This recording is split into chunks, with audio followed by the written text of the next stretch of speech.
protestantisme, donc, dans son histoire, a voulu passer d'une logique, peut-être, du protester contre au protester pour.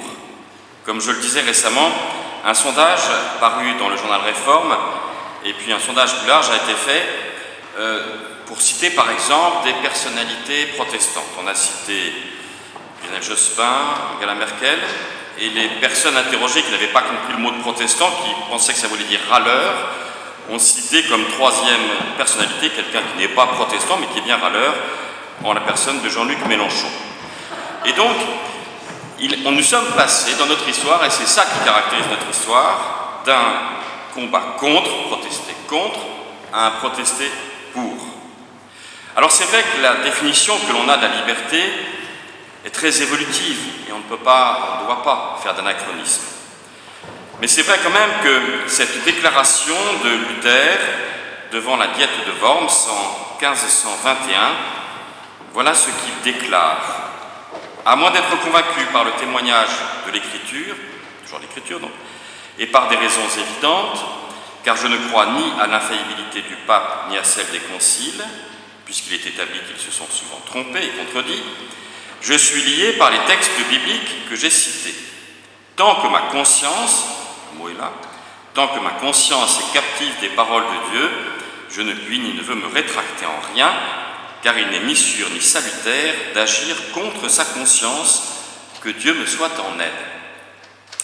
Alors c'est vrai que nous sommes encore au XVIe siècle dans une notion qui n'est pas celle que nous comprenons de la liberté de conscience, puisque là il y a une conscience soumise aux Écritures. Il faudra sans doute le XVIIe siècle et un grand philosophe comme René Descartes, qui a écrit cette phrase dans ses méditations métaphysiques qui est restée célèbre, « je pense », donc « je suis », donc cette personnalisation de la conscience. Et puis, au XVIIIe siècle, évidemment, et XIXe, cette apparition de la vraie notion, telle que nous la comprenons aujourd'hui, de liberté de conscience, de liberté de pensée. Et c'est vrai aussi qu'au XXe siècle, on a développé globalement cette vision individualiste de la liberté qui fonde par exemple la Déclaration des droits de l'homme de 1948 qui affirme entre autres choses que tout être humain a le droit librement de circuler par exemple, et donc c'est un être humain qui est libre. On a donc personnalisé cette notion et cela vient entre autres de cette influence protestante, vous voyez, de la conscience chez Luther à la liberté de circuler au XXe siècle. Alors il y a eu dans l'histoire des actes en faveur de la liberté. Vous savez que ça avait mal commencé au XVIe siècle, notamment par des guerres de religion en France. En 1598, l'édit de Nantes, non pas instaure la liberté religieuse, mais c'est un cessez-le-feu, fait que les uns et les autres peuvent plus ou moins, je dis plus ou moins parce que c'est souvent moins que plus, cohabiter dans un même pays. Mais en 1685, le petit-fils d'Henri IV, en la personne de Louis XIV, révoque l'édit de Nantes et donc va interdire purement et simplement le protestantisme qui officiellement donc n'existe plus.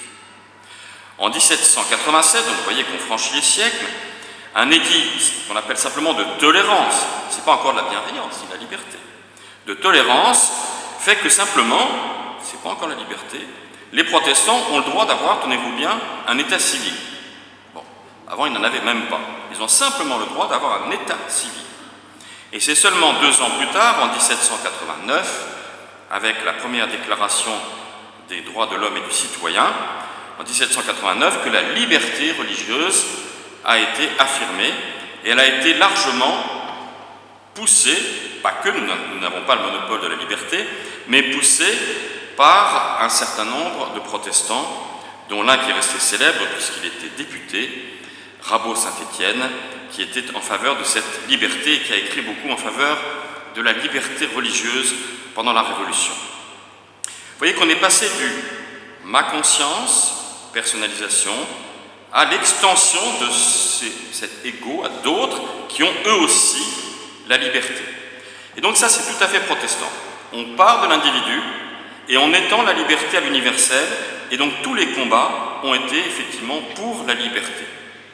Combat par exemple en faveur de la libre pratique religieuse.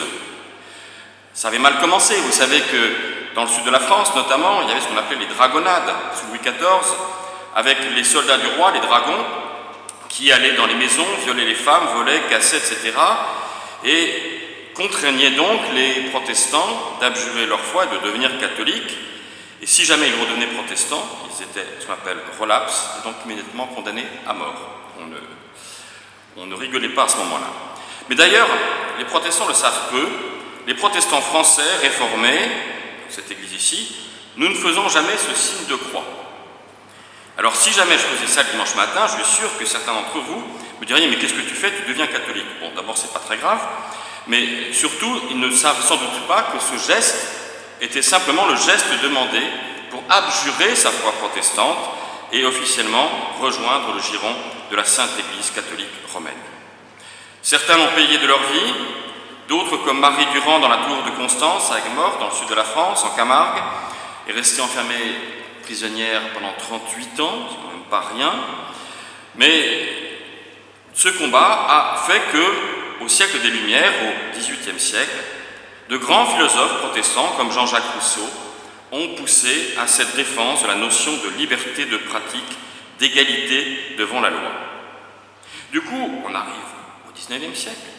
Le combat va se poursuivre autour du thème de la laïcité. Vous savez que les premières lois de laïcité datent de la fin du XIXe siècle en France. C'est les lois sur l'école, obligatoire, gratuite et laïque. Ces lois ont été pour la plupart écrites par des protestants. Il y avait 3 groupes de pression à l'époque en faveur de la laïcité, les francs-maçons, les protestants et ce qu'on appelait la gauche radicale, qui n'a rien à voir avec la gauche radicale d'aujourd'hui, mais ce qu'on appelait les radicaux de gauche. Il y a encore un parti qui existe d'ailleurs.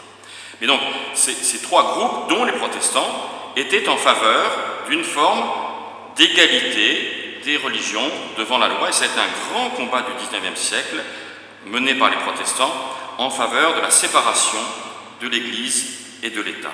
La loi de 1905 a été rédigée notamment par Louis Méjean, qui était lui-même protestant. Et donc, cette laïcité, à l'époque, n'était pas, contrairement à ce qu'on en dit aujourd'hui, n'était pas un combat pour l'effacement de toute conviction religieuse. Mais la loi de 1905 dit que l'État ne reconnaît ni ne subventionne aucun culte. Mais l'État s'engage, dit la loi, à défendre la liberté de pratique religieuse. Et c'est là ce qu'on oublie parfois. Ce n'est pas effacer la religion, mais c'est une participation, on pourrait dire, raisonnable des religions à la vie de la République. Ni inféodation du politique au religieux, ni inféodation du religieux au politique. Une forme d'autonomie ou d'indépendance peut-être entre les deux, c'est ce que nous verrons dans la 3e partie. Et donc, combat pour la laïcité. Au XXe siècle, ce combat va se poursuivre aussi pour la défense des minorités. C'est vrai que le protestantisme français a été une minorité pourchassée, violentée, parfois tuée même, aux galères ou par les condamnations à mort. Une grande partie d'ailleurs sont partis aussi. Et donc, ayant ce vécu-là, ayant la sensibilité de la liberté et de l'égalité, il se trouve que les protestants ont, un peu plus que la moyenne, on va dire, défendu les minorités pourchassées.